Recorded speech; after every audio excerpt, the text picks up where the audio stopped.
Give me no. It's not a rhetorical question I for understand. politely saying you are an idiot. You don't know what you're talking about.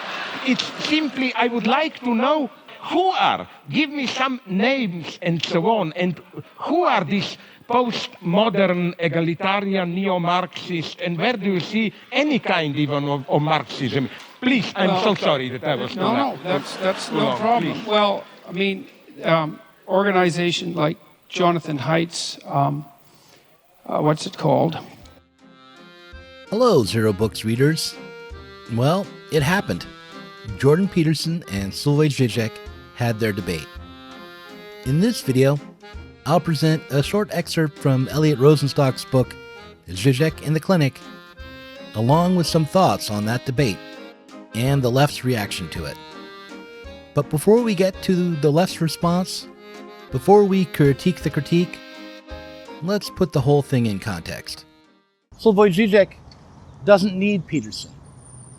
What I mean by that is that when Zizek wrote about Peterson, he did so in his usual way. In the same way that he might have written about a Batman movie. Further, though, he doesn't need Peterson the way a jealous husband might need a cheating wife. That is, that Peterson is not any part of his internal self. He doesn't need the problem of Peterson in order to create his own project. You hot dog? Mm-hmm. Okay. You hot dog, $398. Yes, same like that? Yeah, that's what. Say that again. 7-Eleven app. No, I don't have the 7-Eleven app. No. Really? To explain this idea of the jealous husband who needs his wife to cheat, I'll read you a slightly revised quote from a Žižek essay entitled Jacques Lacan's Four Discourses. Quote, recall Lacan's outrageous statement that even if what a jealous husband claims about his wife, that she sleeps around with other men, is all true, his jealousy is still pathological. Along the same lines, one could say that even though most of the current left's claims about the right are true, they are racist, they are misogynist, they're ignorant and self-interested, their leaders like Trump and Bolsonaro are narcissistic idiots who undermine democratic values, the left's hysteria about the right is still pathological because it represses the true reason the left needs a right-wing enemy in order to sustain its ideological position. Why does the left need a right-wing enemy in order to sustain its ideological position? I'll maybe return to that question. But in the meantime, let's shift our example. The jealous husband uses his unfaithful wife as an excuse for his own failures, either his sexual failures or his other failures. The cultural conservative, likewise, needs a group of maybe godless, definitely smug, always urban liberals or leftists in order to maintain his understanding of himself as a defender of traditional values, romantic myths, and the idea of a harmoniously functioning cultural order that he might return to. Without a liberal scapegoat, the cultural conservative would have to examine not only how he participates in the destruction of his old traditional culture, for instance, how his economic values might be in opposition to his cultural preferences, but may lead him even to question whether he understands what this old traditional culture was or might be. He might be forced to ask whether he really wants to return to it at all. This notion of the paranoid husband whose jealousy is pathological even though his wife really is cheating on him is crucial if we're to understand what Žižek was aiming to accomplish, to what I would say he did accomplish during his debate with Peterson. And I think realizing this helps put the criticism Žižek has received from the left into a perspective as well. Let's take Benjamin Studebaker's piece in Current Affairs to start with. He, predictably enough, started off by rating the debate as if it were a pop song, by comparing it to Foucault versus Chomsky, for example. He critiqued it in terms of form. He objected that Žižek, for instance, hadn't properly addressed Peterson's argument in his opening presentation. This isn't very different from objecting to a singer for missing a note, or even more accurately, to objecting that there's no recognizable refrain in an ambient work by Brian Eno. The opening presentations didn't immediately appear to connect, but this was a result of the debate being between two figures from disparate domains, and also a strategic choice by Žižek. Žižek didn't let Peterson set the terms or the frame for the argument, but rather provided his own theoretical framework and his own thoughts and set them in opposition to Peterson's ideas.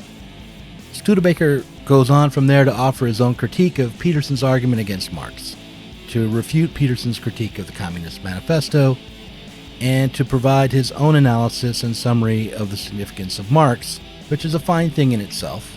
It's worthwhile to think through all the ways Peterson went wrong in his opening argument. But when evaluating Žižek's performance, we should ask ourselves why Žižek didn't opt for this approach. Studebaker answers this question for us, even though he doesn't appear to recognize what he wrote to be an answer. Here's what he wrote. Quote, Žižek didn't push Peterson to talk about the intricacies of Marxist and socialist theory, and Peterson didn't appear to have done the reading that would be necessary for him to produce an interesting conversation about them. End quote. All Žižek would have accomplished by taking Peterson apart on the level that Studebaker did was demonstrate that Žižek had done his homework while Peterson had not. This was established a bit later on anyway, quickly and efficiently, and it wasn't belabored. The point wasn't to humiliate Peterson, but to win over the audience.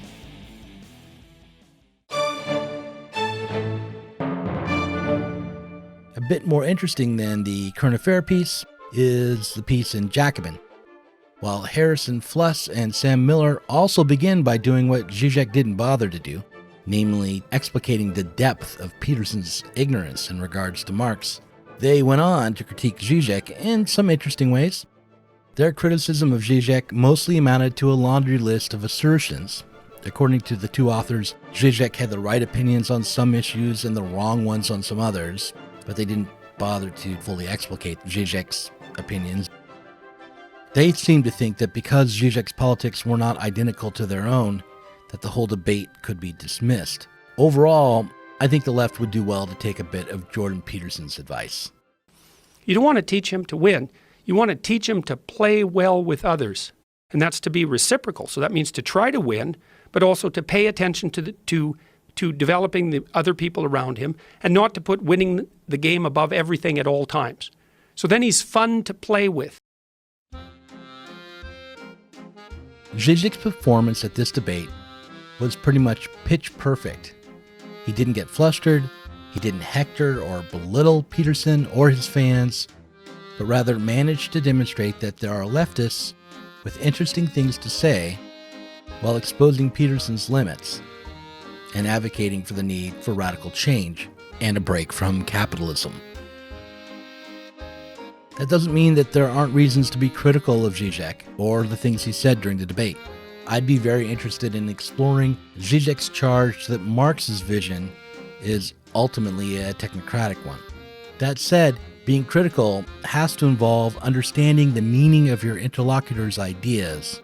And when Fluss and Miller wrote that Žižek, quote, came off as a technocratic liberal himself, since for him the masses are incapable of achieving freedom for themselves and that they needed some kind of master to guide them, they were misreading him and being uncharitable and really naive. The notion of the master, or the master signifier from Lacan, is a complex one, having to do with mediating our relationship with the world, but they recast that idea here as Žižek's embrace of authoritarianism rather than his embrace of what he thinks to be a necessary form of authority, like a universal kind of authority. Still, Fluss's claim that Žižek and Peterson both affirmed the existence of class society, social hierarchy, and an inescapable fate of suffering may well be half right. I tend to agree that Žižek has abandoned the idea of creating a classless society, but I disagree that such a society would have no remaining social hierarchies and would eliminate suffering.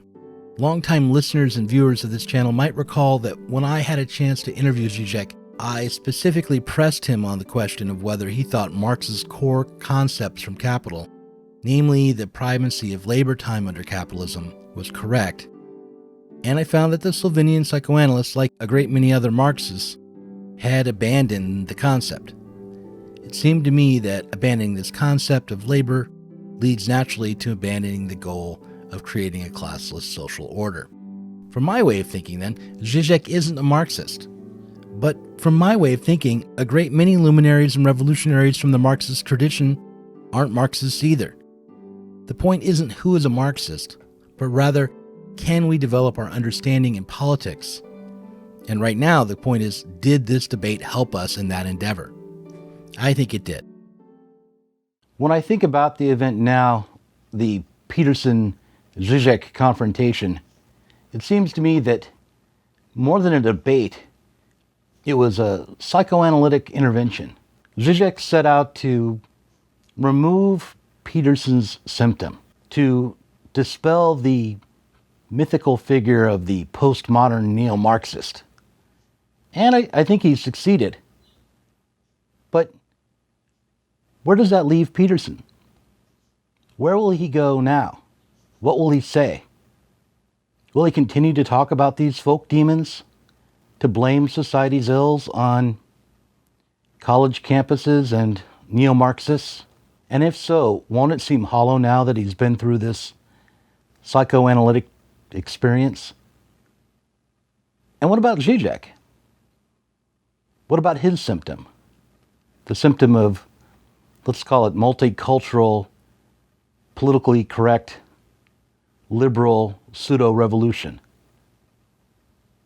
What would he do if that figure, if that symptom were to be dispelled? What would he talk about? In his book, Žižek in the Clinic, Eliot Rosenstock wrote that, quote, in an ironic twist, Žižek's view of himself not being taken seriously as a philosopher may be not only accurate, but directly caused by his function as a kind of cultural therapist. Žižek relays information to the general public about dialectical processing and psychoanalysis until the general public can interpret their own motivations and processing of information better than the void of the other, Žižek himself. End quote. I think this is the core of it. Žižek can provide people with an introduction to the various contradictions and problems in society. He can help people of many different persuasions and with many different psychological symptoms figure out their situation. At this debate with Peterson, he surely did this. Even Peterson himself seemed to be forced into moments of openness, where he had to reconsider his position. But these moments of openness have to include movement. They have to lead to making decisions and to our thinking for ourselves. At times, inevitably, that will mean disagreeing with Žižek. You want me to tell you about my mother? Thanks for watching this Zero Books video. If you enjoyed it, subscribe to this channel and click on the notifications bell so that you'll be alerted whenever we release a new video. You should also consider supporting us on Patreon. Our patrons get access to our Inside Zero Books podcast every week and can get access to the Zero Books Book Club and help us to continue making online content from the left.